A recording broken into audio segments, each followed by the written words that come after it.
L'insertion d'une pièce de bois à l'aide d'un laser est une chose assez facile. Il y a plusieurs méthodes et procédés pour incruster parfaitement la pièce. Il faut prendre en considération le faisceau laser et le bois utilisé. Au cours de la vidéo, je vais vous montrer les étapes utilisées pour la méthode que j'appelle la méthode 1, ou bien bois sur bois. Car dans d'autres vidéos, je vais vous parler de d'autres méthodes, dont une que je pourrais appeler la méthode marqueterie.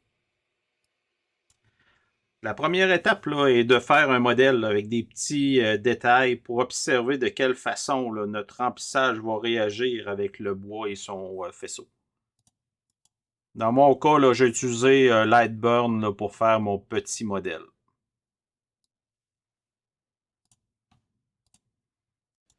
Avec le remplissage, j'ai créé ma première partie qui est la partie inverse, ou bien la partie mâle. Pour la partie femelle, je l'ai essayé sans faire de ligne de décalage, mais l'insertion n'entrait pas. Donc, j'ai fait une autre planche avec 6 paramètres différents. Le décalage est en négatif car sans le décalage de la partie femelle, l'insertion n'entrait pas. Je donne un petit coup de sablage pour enlever la résine collante pour bien aligner l'insertion. Ici, je teste l'insertion en essayant de la faire pivoter. Dans le 0, il n'y a pas beaucoup de mouvement et dans le moins 0.040, il n'y a pas de mouvement. Donc, je vais utiliser le moins 0.030 car la vraie pièce a incrusté beaucoup de détails. Puis, je vais être certain que je serai capable de la rentrer.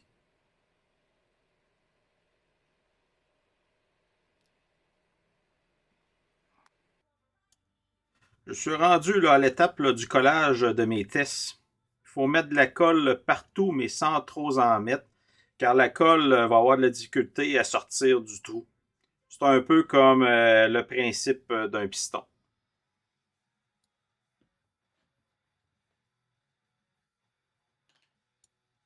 Lorsqu'on est rendu à insérer notre pièce, il faut faire attention de pas trop mettre de pression initialement pour bien aligner les deux pièces ensemble, pour ne pas briser nos petits détails.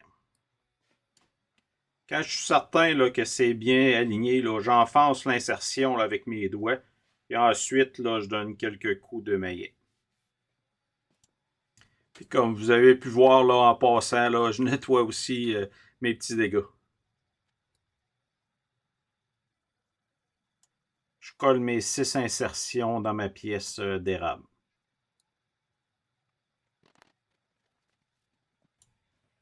J'installe un petit morceau de polythène entre mes deux pièces de bois pour empêcher qu'elles collent ensemble si la colle déborde trop. J'utilise quelques serres pour bien enfoncer l'insertion le temps que la colle fasse son travail.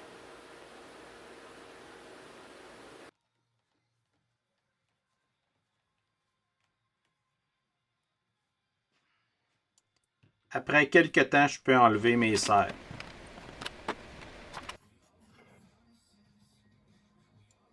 J'examine mes insertions puis tout semble bien collé.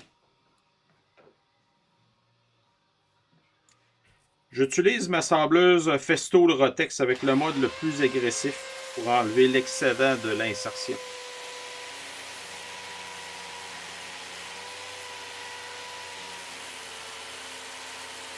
Ceux qui connaissent ce mode savent que la matière fond à vue d'œil.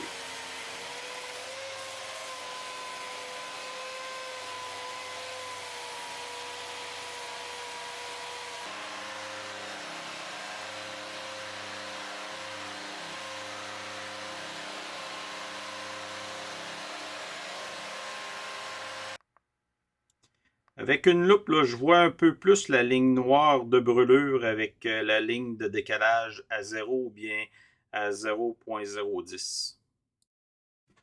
Je suis rendu à vous parler des paramètres utilisés pour mon projet de logo et de l'image surprise.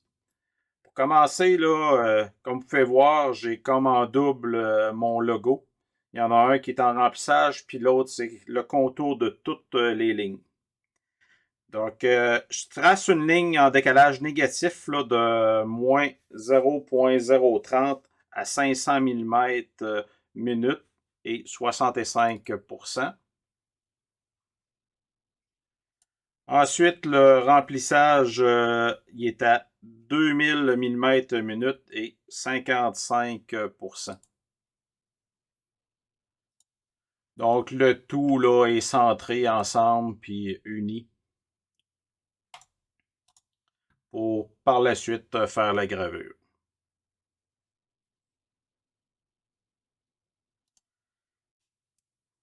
Pour la partie mâle, là, j'ai inversé mon logo et j'ai ajouté là, un cercle là, en remplissage puis un cercle pour la découpe.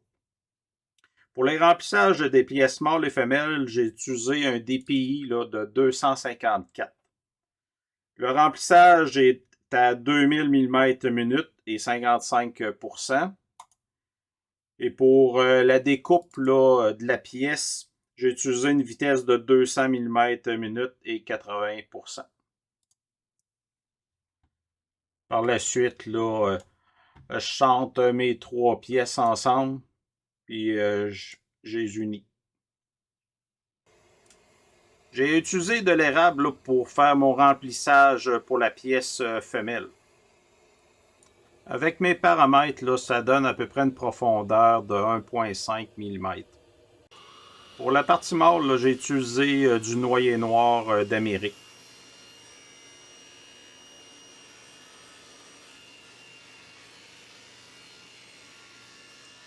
J'ai pris une retaille que j'avais et je l'ai délignée là, à une pièce mince.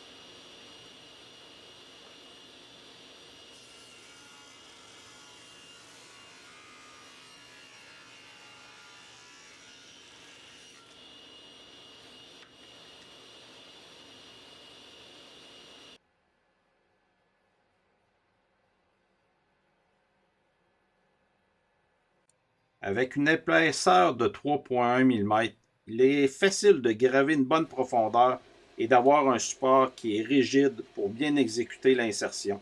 C'est l'avantage de la méthode 1.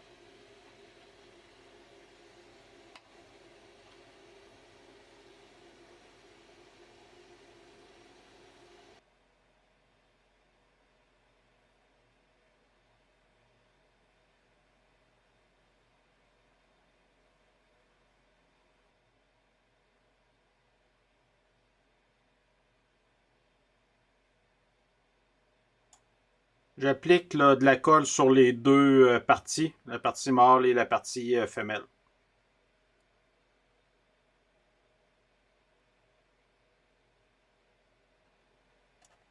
Un pinceau aurait été plus adéquat là, pour appliquer la colle au lieu de prendre un Q-tip.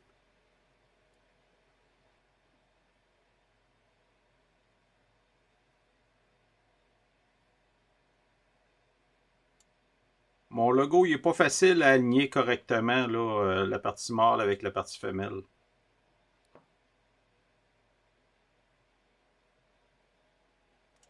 J'ai pas filmé la séquence, sauf que j'ai donné quelques coups de maillet quand les deux parties ont été parfaitement alignées.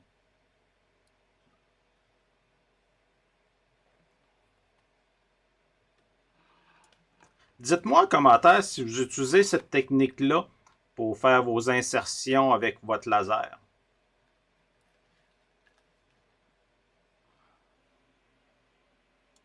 La surprise là, à la fin de la vidéo, là, c'est une autre insertion que j'ai fait avec un fichier que j'ai pris sur Etsy.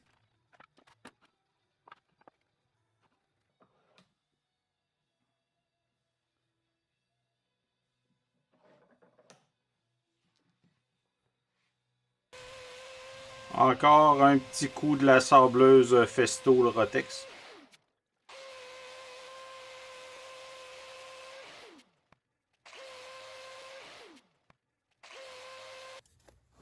J'utilise un vernis en aérosol pour bien faire ressortir là, le noyer noir avec l'érable.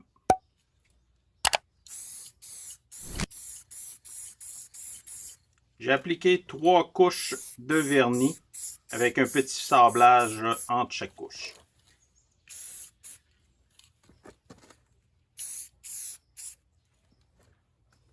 Voici l'insertion surprise, un petit chien avec plusieurs détails. Il manque aucun morceau. Abonnez-vous pour ne pas manquer les autres vidéos d'incrustation. Et je vous dis à la prochaine en vous laissant sur quelques images.